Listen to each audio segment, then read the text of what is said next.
Welcome back to my channel. And for today's video, video na natin ito. Mag-unpack na lang tayo. Hindi unboxing kasi plastic lang siya. Order ko ito sa Shein.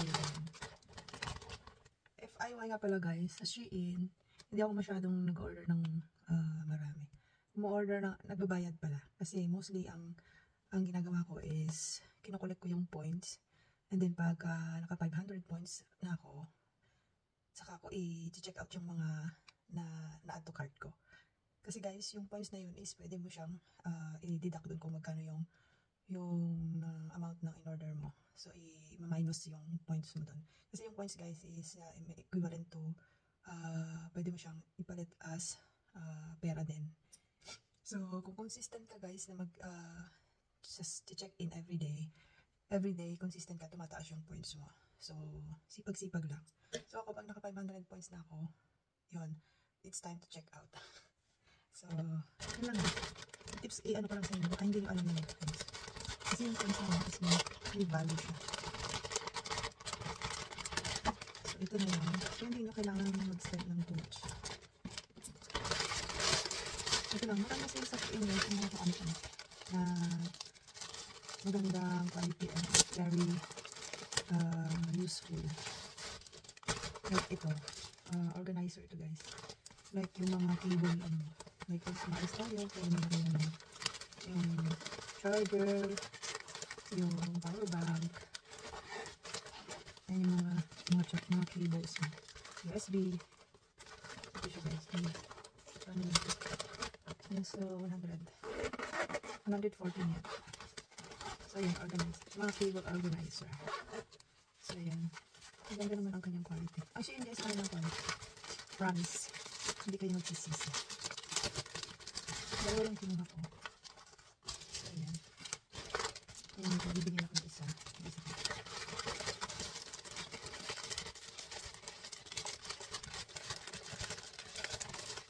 Para kung mag-travel kayo or mag-visit, merong organize yung mga gamit niya. And then ito guys is para sa cable naman. Cable. Para hindi na yun sa wire ng mga charger natin. Nilalagay ito para parang protection niya. So ayan. Maraming mga gamit sa sila lang kayo sa Shein na ginagawa mo. Ito guys, talagang sabitan siya ng dito. Blower, mga supply. So, ibibigit mo lang sa dito. Stick mo lang sa wall kasi.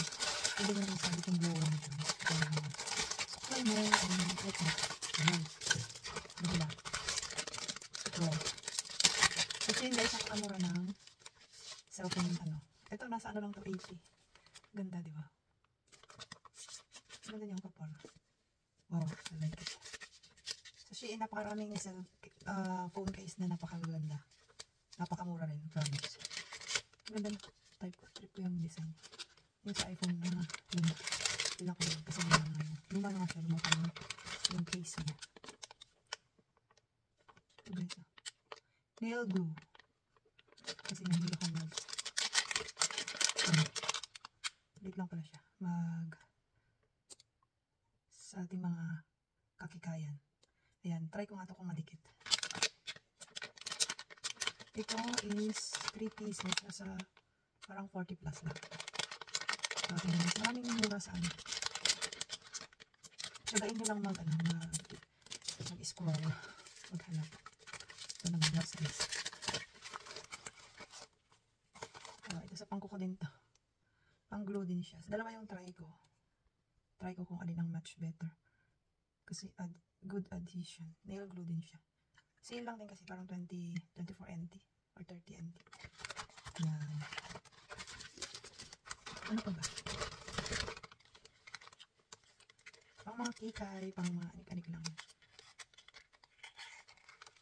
Ito is gel polish. Ayan, gel polish.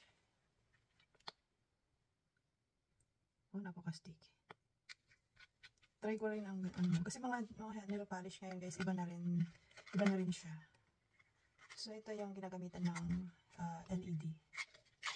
light LED para mabilis siyang matuyo at saka mas madikit siya pag gamitan nito. So ito pa same lang din. Ano siya, base coat and pang top coat. Super sale din siya, parang 45. So yan, matakamura.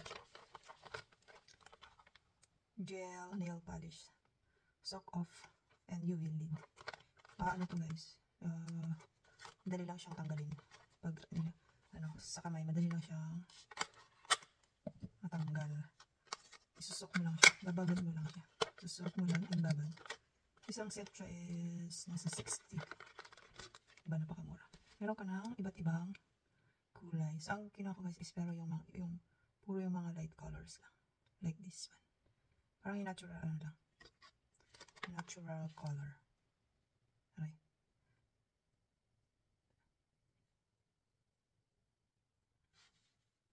Ang gulo. Ganyan lang. Gusto ko lang sa nail polishes yung hindi masyadong bright color. Para hindi masyadong halata. Hindi masyadong agaw pansin. Ganyan. Puro mga light colors lang to guys. Yan. Medyo dark. So, 6 na piraso siya. Yan. Puro light colors. Ayoko ng bright. Napakamura. And last one is, ano to? Ito yung sa wristband. Napakalit lang pala niya. Parang maganda. Manipis lang siya. Pang protect sa wrist. Ganun. Dito pag masakit. Manipis lang pala siya. Pero kasi ako ganito na mas makapal. Masyadong makapal. So, ayan. And then, ito yung magamitan natin ng glue. Ayan. Ganito na uso ngayon ng mga false nails o yung push. Yung dinidikit na lang siya. Nagamit ka ng glue. So, yan lang guys. Ang ating mission natin. So, wala. Saan ko lang? Try ko lang sa video. Try ko lang. So, yun lang guys ang ating for today's video. So, ayan. Ang ating mga shopping. So, ayan guys. Ang tips ko sa inyo sa Shein, collect nyo yung points. Pag marami na kayong points, saka kayo mag-check out. So, makakatipid kayo. Tipid kayo. Hindi nyo kailangan ng gumastos ng sobrang laki. Kasi, kaya niyang ma-cover yung half price ng i-check out nyo. Kaya ito, siguro nasa 700 or more ito. Pero, ililess mo yung, kung maka 500 points ka, equivalent to parang 300 din yun. So, malaking, di ba? Malaking bagay. So, yun lang guys. Mag-check-in na kayo everyday sa Shein para magkaroon kayo ng points and then ipalit nyo ng items. Pero lang guys, yun ang ating for today's video. Don't forget to subscribe my channel guys. Thank you guys.